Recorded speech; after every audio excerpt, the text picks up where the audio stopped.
만나서 반갑습니다. 소중한 나 무한 행복 시간입니다. 부처님 당시에 있었던 일입니다. 석가모니 부처님 당시에 아뚤라라는 이름을 가진 제가신도가 있었습니다. 이름이 아뚤라입니다. 이 아뚤라는 머리를 기른 제가신도였지만 자기 밑에 500명의 제자가 있었습니다.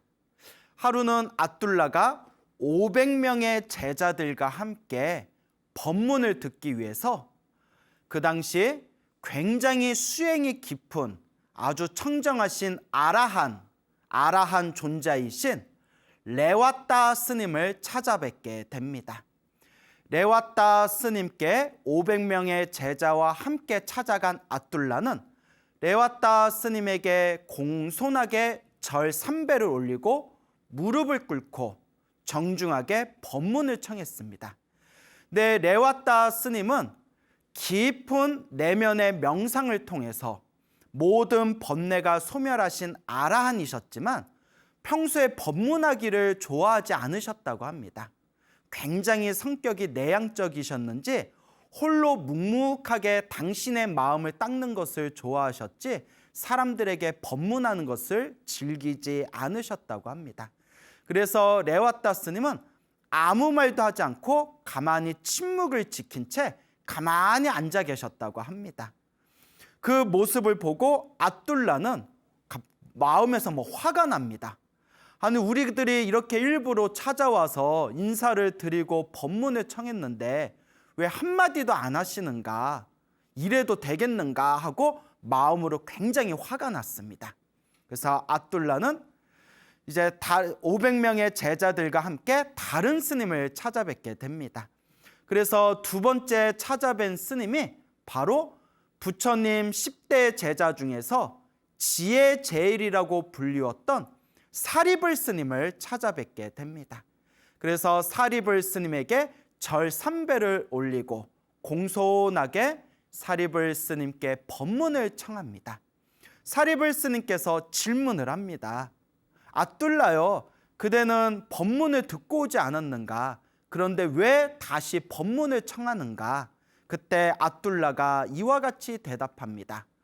저희가 앞서 저 레와따 스님을 찾아뵙고 레와따 스님에게 법문을 청했는데 아무 말도 하지 않고 가만히 침묵을 지키고 계셨습니다. 그래서 저희는 제대로 된 법문을 듣지 못했습니다. 그래서 스님께 저희가 다시 찾아온 겁니다. 지혜제일 사리불 존자시여, 저희들에게 불법을 설해 주십시오. 그래서 사리불 스님께서 이 아뚤라와 500명의 제자들에게 아주 자상하고 아주 상세하고 아주 자세하게 법문을 설하셨다고 합니다. 근데 사리불 스님께서 부처님의 가르침을 자세하게 자상하게 세밀하게 법문을 하다 보니까 굉장히 내용이 복잡하고 굉장히 장황하고 그리고 법문이 너무 길어졌다고 합니다. 그러니까 아뚤라는 또 마음에서 화가 났다고 합니다. 아니, 법문을 청했는데 핵심만 쏙쏙 알아듣기 쉽게 법문을 하셔야지. 사리불 스님의 법문은 세밀하고 자세하지만 너무나 복잡하고 너무나 장황하다. 이래서야 무슨 법문이라 할 수 있겠는가 하면서 마음의 불만을 가지고 다시 자리에서 일어나서 500명의 제자들과 함께 아난다 스님을 찾아뵙게 됩니다. 이 아난다 스님, 또 다른 책에서는 그냥 아난 스님이라고 불리우고 있죠. 이 아난 스님께 공손하게 3배를 올리고 그리고 아난 스님에게 다시 법문을 청합니다. 그때 아난 스님이 다음과 같이 질문을 합니다. 아뚤라요, 그대는 이미 앞에서 레와따 스님께 인사를 드렸고 또한 사리불 스님께 인사를 드리고 법문을 듣지 않았는가? 그런데 왜 나한테 또 찾아와서 법문을 청하는가? 라고 아난 스님께서 질문을 합니다. 그때 아뚤라가 이렇게 대답합니다. 처음에 레와따 스님에게 법문을 청했는데 아무 말도 하지 않고 침묵을 지키고 계셔서 저희가 법문을 충분하게 듣지를 못했습니다. 그리고 두 번째 사리불 스님에게 인사를 드렸는데 사리불 스님께 법문을 청했더니 자상하게 설법을 해주셨지만 너무나 복잡하고 너무나 세밀하고 너무나 장황해서 저희가 충분하게 법문을 이해하지 못했습니다. 그래서 스님께 찾아왔습니다 라고 압둘라가 대답을 합니다. 그래서 아남 스님이 이번에는 부처님 말씀 중에서 가장 핵심이 되는 굵직굵직한 내용을 간략하게 법문을 해주었다고 합니다. 근데 또 압둘라가 마음에서 또 불만이 생긴 겁니다. 아니, 우리가 이렇게 어렵게 법문을 청했으면 좀 제대로 좀 설법을 해주시지 왜 이렇게 법문을 하시는데 저렇게 간단하게 요약해서 설법을 하실까? 또 그렇게 불만이 생긴 겁니다. 그래서 이 압둘라가 다시 500명의 제자들과 함께 부처님께 찾아갑니다. 그리고 부처님께 직접 찾아가서 부처님께 절 3배를 올리고 공손하게 부처님께 법을 청합니다. 근데 부처님은 이 모든 상황을 다 꿰뚫어 보셨겠죠. 그래서 부처님께서 압둘라에게 다음과 같이 질문을 하십니다. 압둘라요, 그대는 이미 앞에 3명의 청정한 아라한 스님들께 법문을 듣지 않았는가? 그런데 왜 나를 또 찾아와서 법문을 청하는가? 라고 부처님께서 모든 걸 알고 계시지만 짐짓 모르시는 척 압둘라에게 질문을 던지십니다. 그때 압둘라가 다음과 같이 대답합니다. 부처님이시여, 첫 번째 찾아갔던 레와따 스님은 가만히 침묵을 지키고 계셔서 저희가 충분하게 법문을 듣지 못했습니다. 두 번째 찾아간 사리불 스님께서는 자상하게 세밀하게 불법을 설해 주셨지만 법문을 설해 주셨지만 너무나 복잡하고 너무나 장황해서 저희들이 제대로 법문을 이해하지 못했습니다. 그리고 세 번째 스님인 아난다 스님께서는 법문을 너무 간략하게 해주셔가지고 너무 법문을 요약해서 간단하게 설법을 하셔서 그 법문을 충분하게 저희들이 이해하지를 못했습니다. 그래서 부처님께 직접 찾아온 겁니다. 자, 그때 부처님께서 다음과 같이 말씀하십니다. 옛날에도 이와 같은 사람이 있었고 지금도 이와 같은 사람이 있구나. 옛날이나 지금이나 사람들은 쉽게 변하지 않는구나 라고 부처님께서 말씀하십니다. 그래서 부처님께서 다음과 같이 계속 말씀을 하십니다. 이 세상의 사람들은 말이 없으면 말이 없다고 불만이고 말을 많이 해주면 말을 많이 했다고 불만이고 말을 또 간단히 해주면 말을 또 간단히 했다고 불만이다. 이와 같이 중생들은 이거나 저러거나 항상 비난과 칭찬을 그 구속에서 자유롭지가 못하구나. 그렇죠, 여러분. 말을 안 했더니 말을 안 했다고 불만이야. 또 말을 길게 해줬더니 말을 길게 해줬다고 불만이야. 또 말을 짧게 해줬더니 말을 또 짧게 해줬다고 불만이야. 그러면서 부처님께서 계속해서 다음과 같이 말씀하십니다. 옛날에도 사람들은 이랬고 지금도 사람들은 이렇다. 사람들의 습성은 쉽게 바뀌지 않는다. 항상 누군가를 비난하거나 항상 누군가를 칭찬하면서 이 비난과 칭찬이라는 울타리 안에서 자유롭지가 못하다.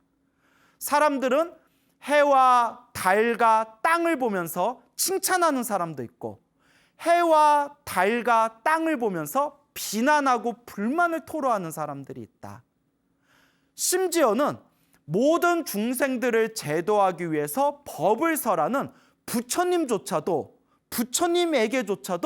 부처님을 향해서 칭찬하는 사람이 있는가 하면 부처님을 향해서 비난하고 불만을 토로하는 사람들이 있다. 예나 지금이나 사람들의 습성은 똑같다라고 하시면서 그 압둘라가 들으라는 듯이 부처님께서 이와 같이 말씀하십니다. 어리석은 사람의 비난과 칭찬에는 귀 기울일 필요가 없다. 어리석은 사람의 비난과 칭찬에는 마음을 둘 필요가 없다. 어리석은 사람의 비난과 칭찬은 굳이 생각할 필요가 없다. 왜냐? 중생들은 항상 자기 마음에 들면 칭찬하고 조금이라도 자기 마음에 쑥 틀리면 불만을 토로하고 비난하는 것이 바로 중생의 마음이기 때문입니다. 그래서 부처님의 초기 경전인 슈타니파타에서 다음과 같이 부처님께서 설법하십니다. 비난에도 흔들리지 말고 칭찬에도 흔들리지 말라. 다만 무소의 뿔처럼 혼자서 가라. 무소의 뿔처럼 묵묵하게 오로지 자신의 수행을 위해서 비난과 칭찬에도 흔들리지 말아라 라고 부처님께서 설법하고 계시는 겁니다. 그렇습니다, 여러분. 인생사 살아가면서 모든 사람들을 다 만족시켜 줄 수가 없습니다. 여러분, 이 세상에 있는 사람들을 전부 다 만족시켜 줄 수가 없습니다. 여러분, 예수님이 얼마나 훌륭한 분이었습니까? 그렇게 훌륭하신 예수님도 사람들의 모함을 받고 비방을 받아서 십자가에 걸려서 이 세상을 떠났지 않았습니까? 여러분, 소크라테스가 얼마나 훌륭한 분이었습니까? 그런데 우리 소크라테스 형님도 결국 사람들의 질투와 시기와 비방을 받고 마지막에는 사형 선고를 받아서 그렇게 사약을 먹고 죽지 않았습니까? 여러분, 공자님이 얼마나 훌륭하십니까? 내 공자님이 살아생전에 사람들한테 엄청 손가락질 당하고 엄청 비방을 당하고 수많은 사람들에게 우롱을 당했습니다. 심지어 공자님이 살아생전에 사람들한테 상갓집 개같이 생겼다, 개같이 생겼다고 놀림까지 받았습니다. 이와 같이 모든 사람들을 만족시켜 줄 수가 없습니다. 그래서 부처님께서도 앞에서 아둘라에게 법문을 하셨을 때 사람들은 예나 지금이나 똑같다. 비난을 하거나 칭찬을 하면서 심지어 중생들을 제도하기 위해서 법을 설하는 부처님한테도 비난하거나 칭찬하거나 항상 마음이 왔다 갔다 한다라고 부처님께서 딱 꼬집어서 말씀하신 겁니다. 그러니까 여러분, 너무 남의 말 귀 기울일 필요 없습니다. 너무 남의 말 귀 기울일 필요 없어요. 이러쿵 저러쿵 하는 사람한테 딱 한마디만 해주면 됩니다. 니나 잘해라. 니나 잘해라. 꼭 자기 것도 제대로 못 챙기는 사람들이 뭐가 어떻고 저 사람은 어떻고 저건 어떻고. 그래서 부처님께서는 다음과 같이 말씀하십니다. 어리석은 자의 비난과 칭찬에는 귀 기울일 필요가 없다. 단, 뒷부분에 내용 하나가 더 나오는데요. 단, 지혜로운 자의 비난과 칭찬은 항상 마음에 되새겨라.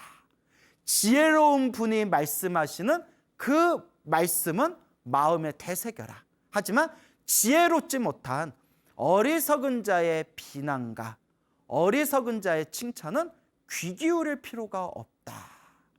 그래서 우리 이 사회에서 큰 문제가 생기고 있는 것 중에 하나가 악플 문화 있지 않습니까? 악플이라는 거. 여러분, 악플은 굳이 볼 필요도 없고 악플은 그냥 무시하세요. 왜냐? 악플 다는 사람 치고 제대로 된 사람은 없습니다. 심지어 어느 정신상담 심리학 그 교수님은 악플을 주기적으로 다는 악플 중독자들은 그냥 정신병자다라고 생각하면 된다라고까지 이야기합니다.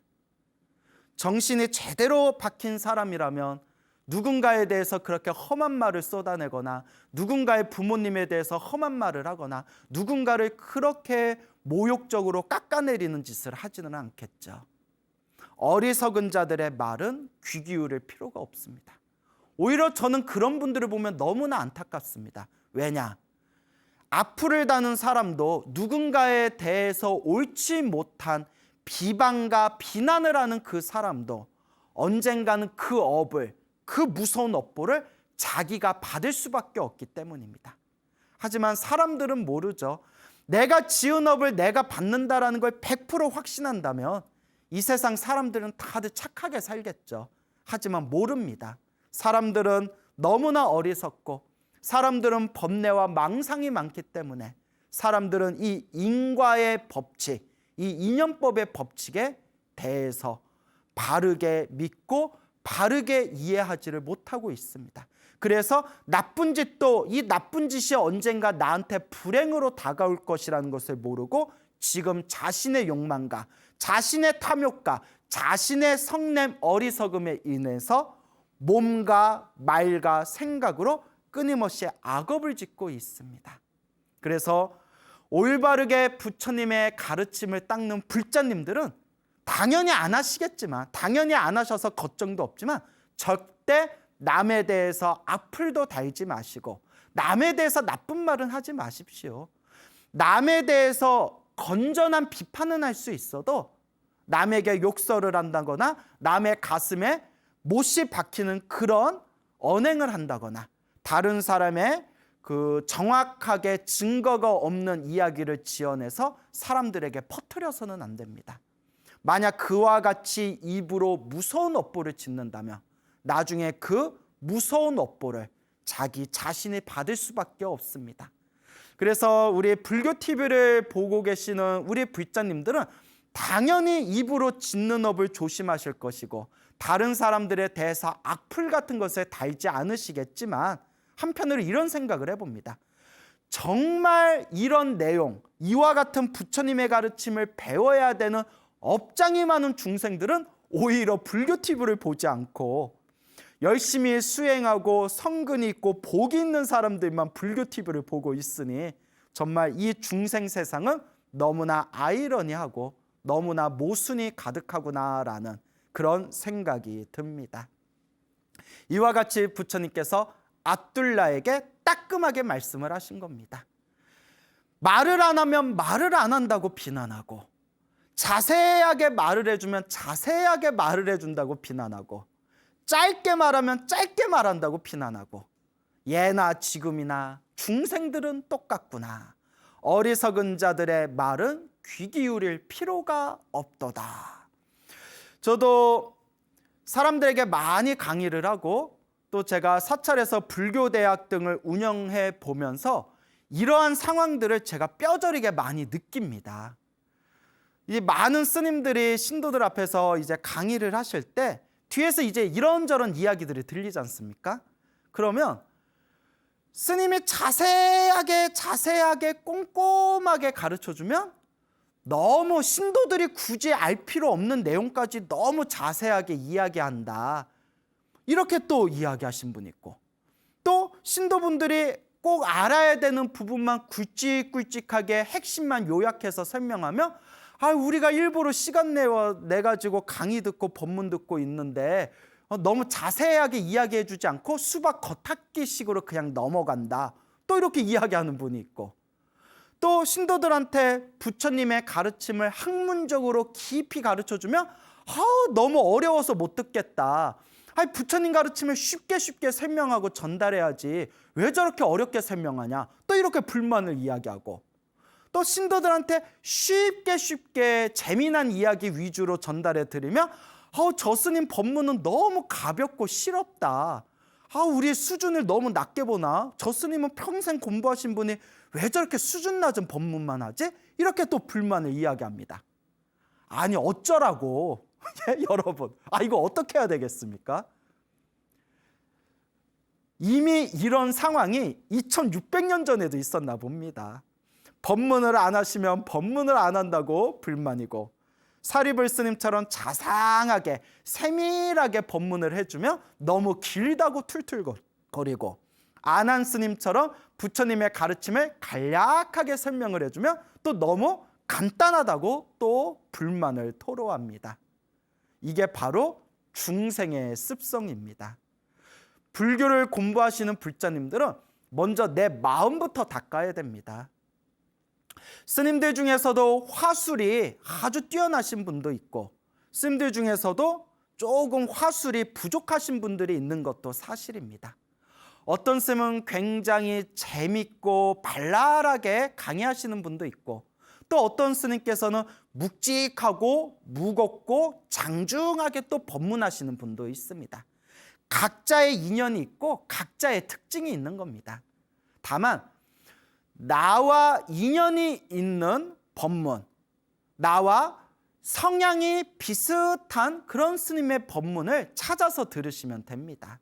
굳이 누가 더 낫다, 누가 더 못나다, 굳이 우리 중생들 입장에서 따질 필요가 없습니다. 오히려 자칫 누구 법문은 좋고 누구 법문은 못하다, 누구 강의는 좋고 누구 강의는 못하다, 오히려 그러한 마음이 지독한 아집, 지독한 아상, 지독한 자기의 분별심일 수가 있습니다.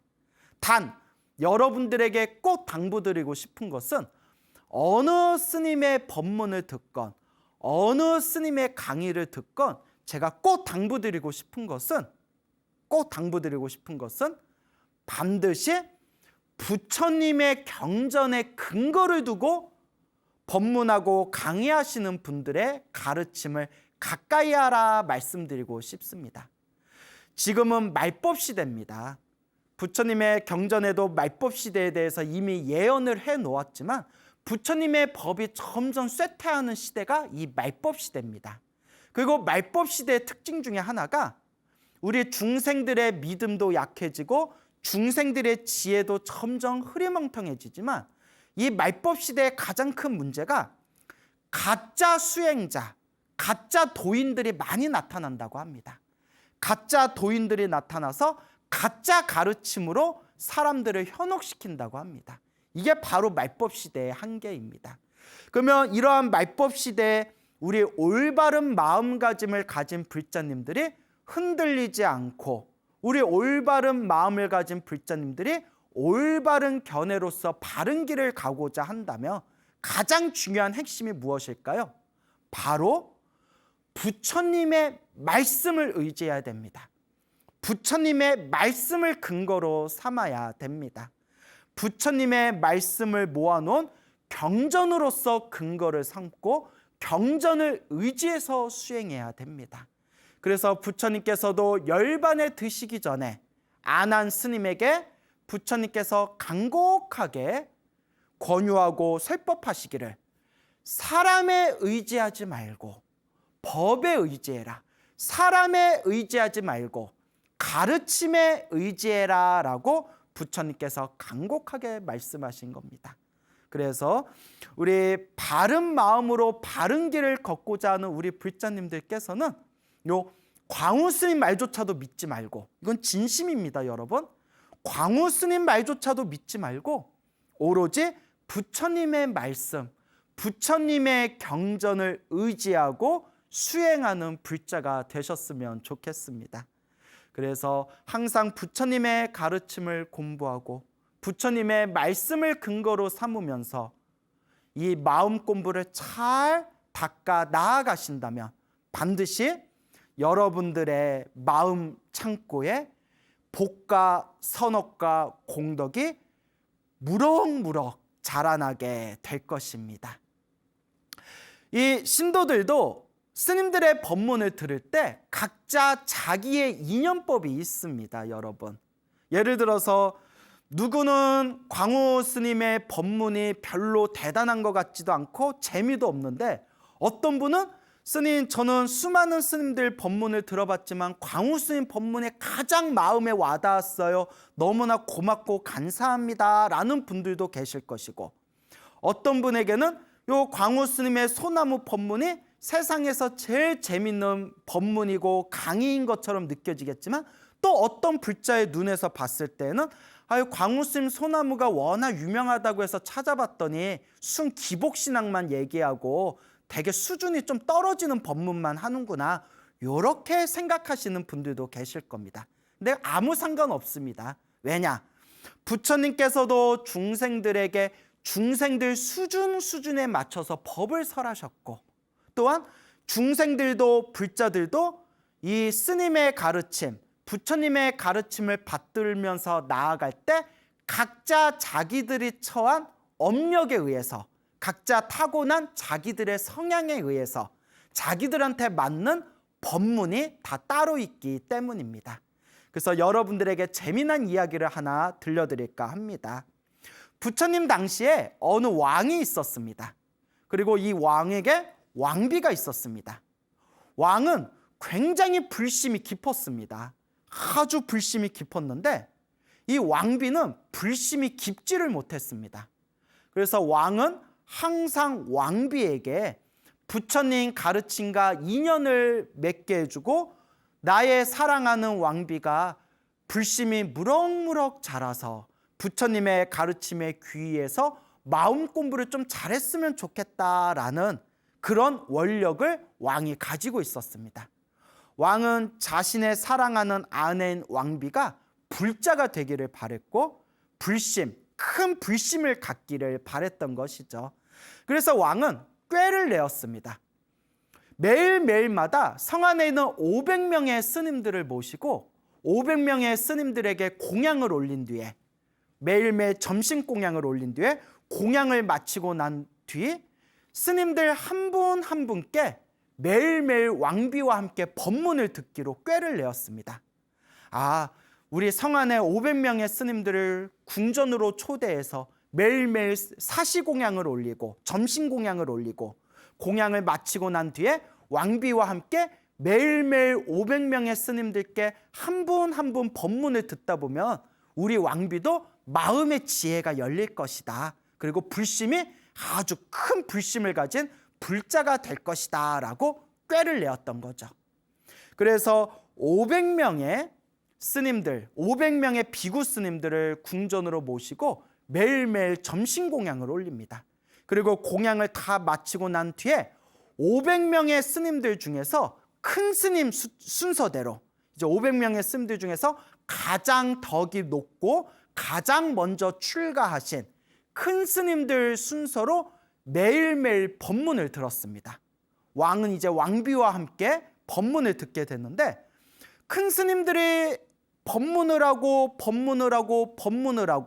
500명의 스님들이 매일매일 한 분씩 법문을 하셨는데도 왕비는 전혀 불교에 관심이 없는 겁니다. 그냥 자기가 좋아하는 왕이 스님들께 공양 올리고 같이 법문을 듣자 해가지고 그저 법문을 들었을 뿐이지 마음에 전혀 불심이 자란다거나 혹은 스님들의 법문을 듣고 마음의 지혜가 열린다든가 전혀 이런 영향이 없었던 겁니다. 그렇게 시간이 지나서 499명의 스님들이 법문을 했는데도 왕비는 전혀 마음에 불심이 자라지를 않았습니다.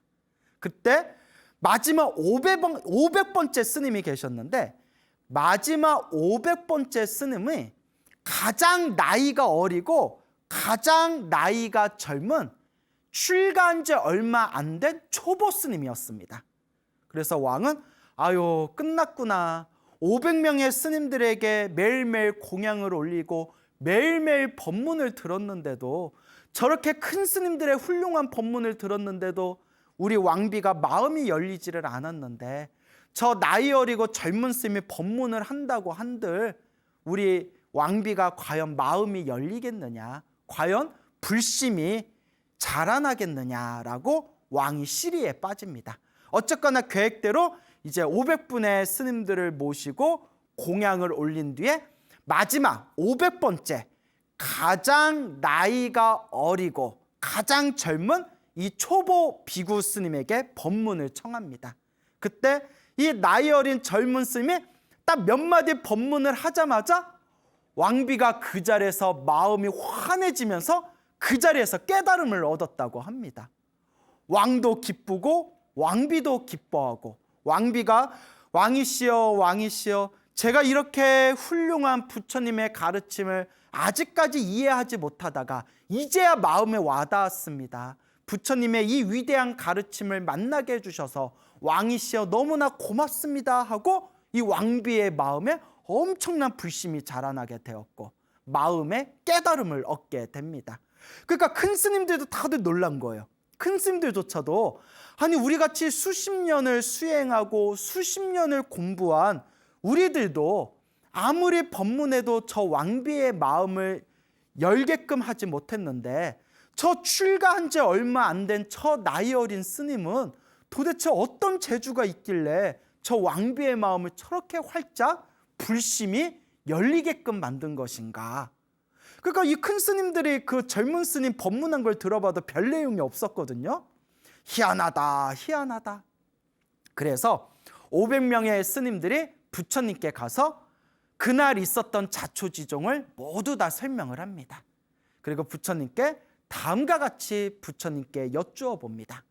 거룩하신 부처님이시여, 거룩하신 세존이시여, 저 나이 어린 비구가 도대체 어떤 인연이 있었길래 몇 마디 하지도 않고 그렇게 심오한 법문을 하지도 않았는데 저렇게 왕비의 마음이 활짝 열리게 된 것입니까? 그때 부처님께서 미소를 지으시면서 부처님께서 다음과 같이 말씀하십니다. 비구들이여, 이 모든 것이 다 인연법이다. 이 모든 것이 다 인연법의 이치이다라고 부처님께서 말씀하십니다.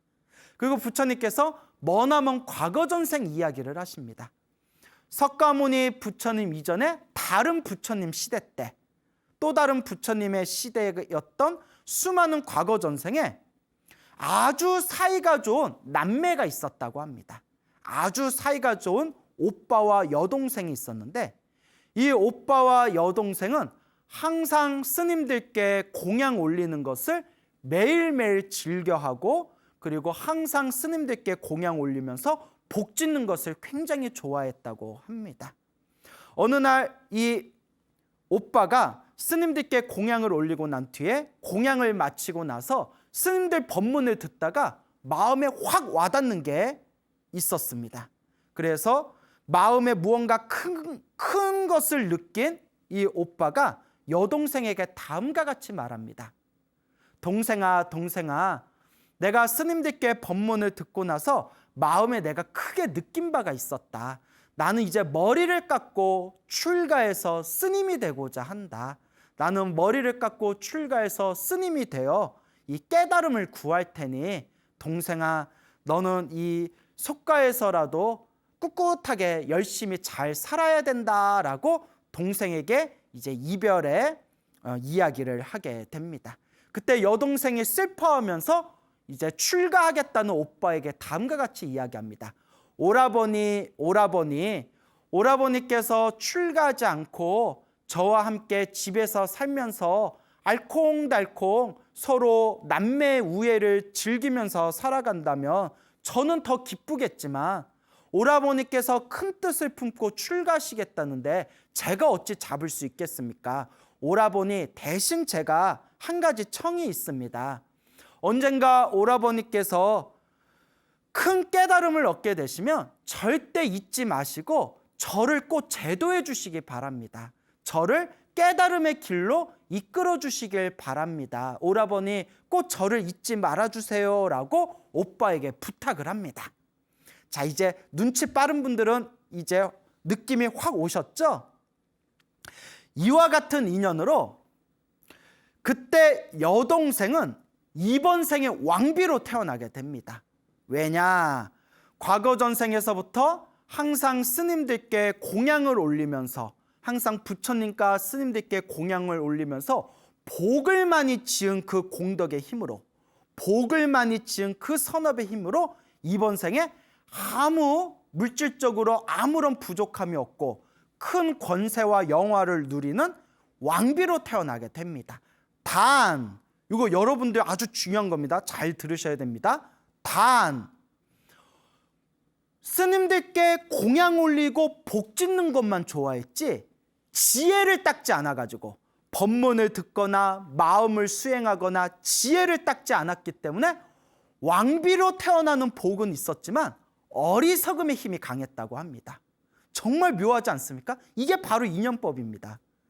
스님들께 밥을 공양 올린 그 복의 힘으로 왕비라는 세속에서 잘 먹고 잘 살 수 있는 왕비로 태어났지만 스님들께 공양 올려서 물질적인 복을 지을 줄만 알았지 지혜를 닦지 않았기 때문에 어리석음의 힘이 강했다는 겁니다. 그래서 아무리 스님들이 법문해줘도 제대로 알아듣지를 못했다는 겁니다. 정말 묘하고 묘한 겁니다. 그런데 마지막 500번째 젊은 스님을 만나고는 그 자리에서 몇 마디 법문을 듣고 마음이 환해지는 깨달음을 얻게 됩니다. 자, 눈치채셨죠? 그 500번째 젊은 스님이 바로 전생에 누구였을까요? 맞습니다. 오빠였습니다.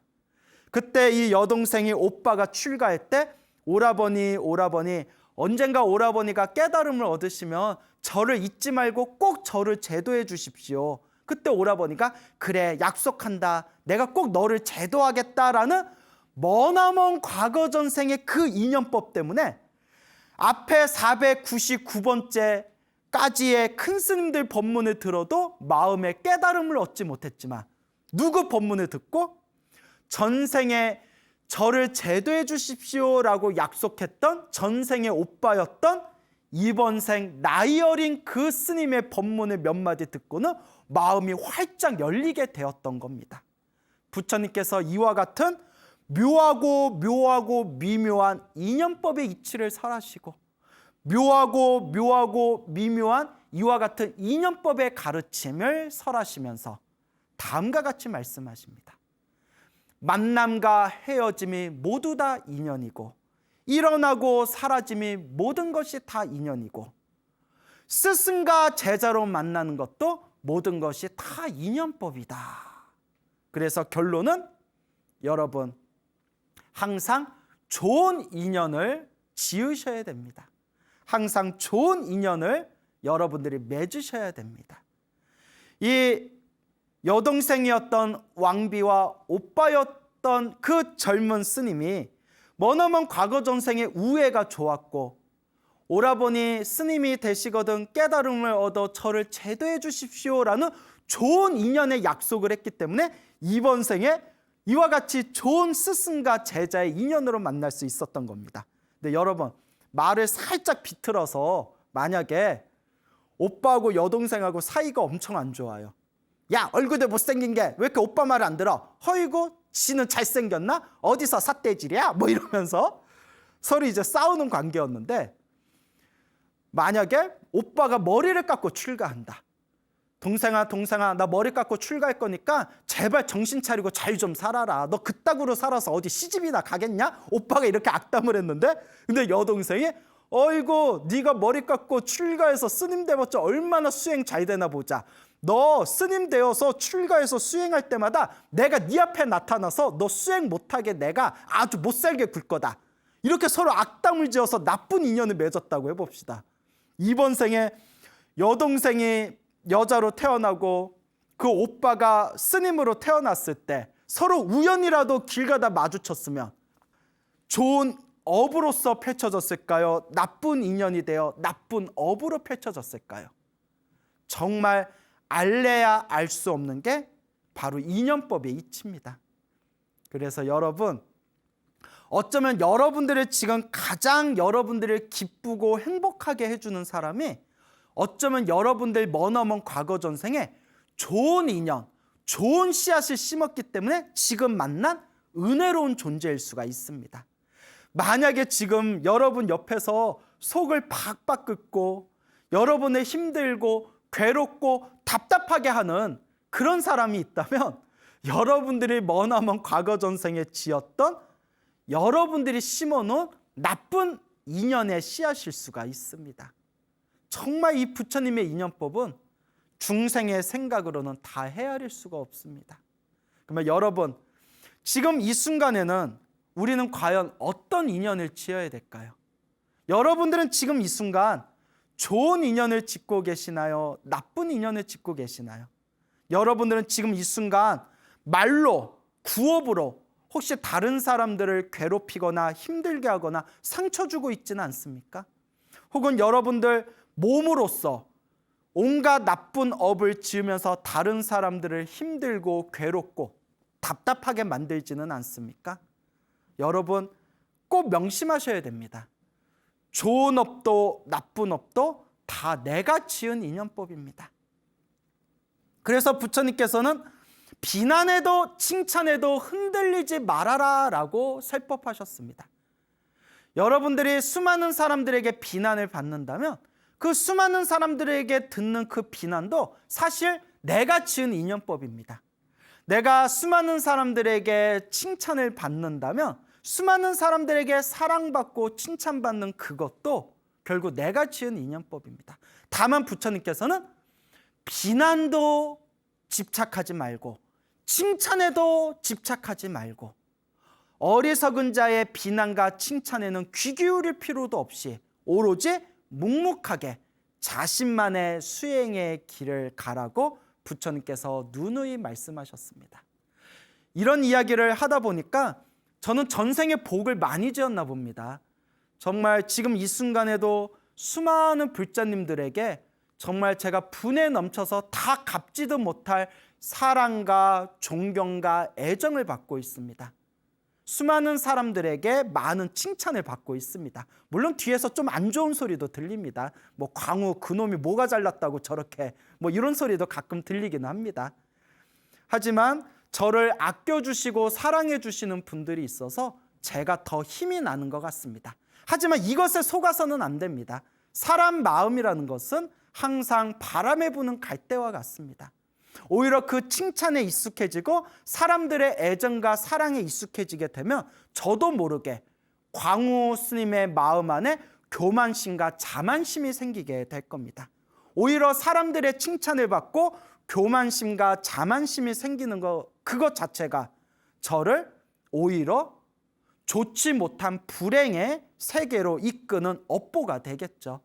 그래서 저도 항상 겸손하려고 노력하는데 그게 잘 안 됩니다. 저도 수행이 부족한지 겸손하자 해도 제 마음에서 알게 모르게 자만심이 생겨나는 것을 느낄 때가 있습니다. 하지만 이럴 때마다 스스로 되뇌어 봅니다.